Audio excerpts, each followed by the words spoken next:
और हमारे दुश्मन का काम है हमारे रास्ते में रोड़े अटकाने का। इस बात को समझकर चलना होगा। हमारे दुश्मन का काम है हमारे रास्ते में रोड़े अटकाने का, और हमारा दुश्मन हमें रास्ते से बहकाना चाहेगा, रास्ते से हटाना चाहेगा, रोड़े भी अटकाएगा, लालच भी देगा। जैसे मायावती को 6 महीने के लिए मुख्यमंत्री बनाने का तय हुआ, मुझे जब 6 महीने पूरे होने वाले थे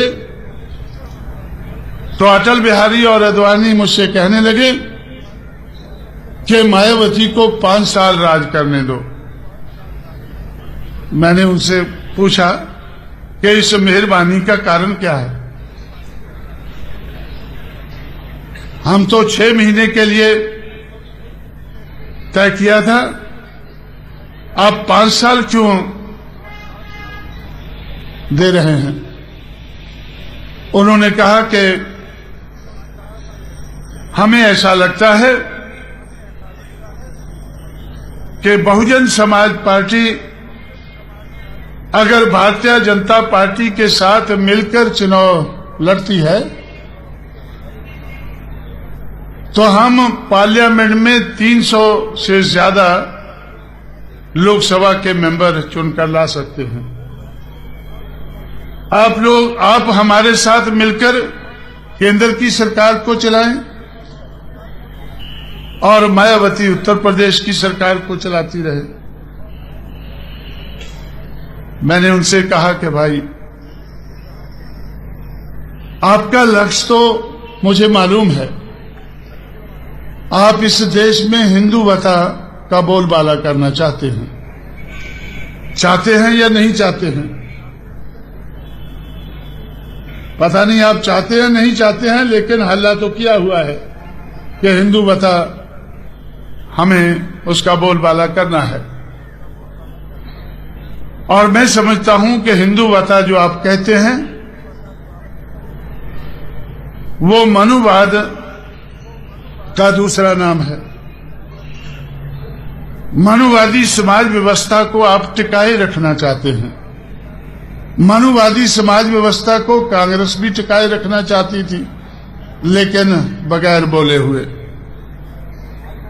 मनुवादी समाज व्यवस्था को सीपीएम सीपीआई भी टिकाना चाहती है, लेकिन इसका जिक्र नहीं करती है।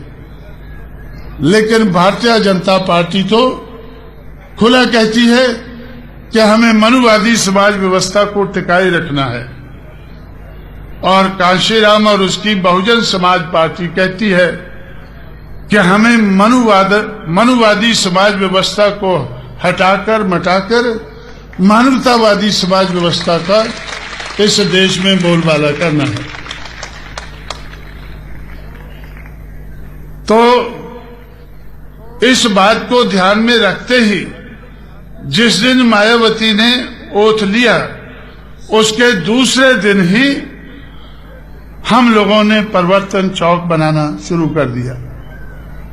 हम परिवर्तन चाहते हैं और आप स्टेटस को चाहते हैं। मैं समझता हूं कि स्टेटस को और चेंज, ये दोनों साथ साथ नहीं चल सकते हैं। अगर स्टेटस को रहता है तो बदलाव नहीं होता है, अगर बदलाव होता है तो स्टेटस को नहीं रहता है। अगर स्टेटस को और चेंज ये दोनों साथ साथ नहीं चल सकते हैं तो हमें समझ लेना चाहिए कि बीजेपी और बीएसपी साथ साथ नहीं चल सकती है। ये बात सही है कि बीजेपी हमारे लोगों का वोट हथियाकर, खरीद करके, लूट करके अपनी पार्टी को मजबूत करती है। हम भी आपका सहयोग लेकर अपने आप को मजबूत कर सकते हैं, हमें कोई एतराज नहीं है। लेकिन अपने आप को मजबूत करके हम अपना एजेंडा पूरा करना चाहते हैं। हमारे सामने एजेंडा है चेंज का, बदलाव का, परिवर्तन का। अगर हम अपना एजेंडा लागू नहीं कर सकते हैं तो हम सरकार नहीं चलाना चाहते हैं।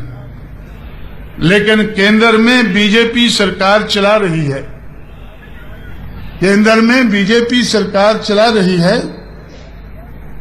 और अपना एजेंडा किनारे रखकर वो अपना एजेंडा सामने नहीं ले पा रही है। थोड़ा सा लाती है, सरस्वती सरस्वती करती है तो विरोध हो जाता है। उनको तो उनके सहयोगी सरस्वती भी नहीं करने देते हैं।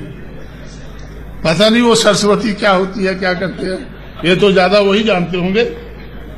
लेकिन उनके अपने सहयोगी उनको सरस्वती करने से भी रोकते हैं।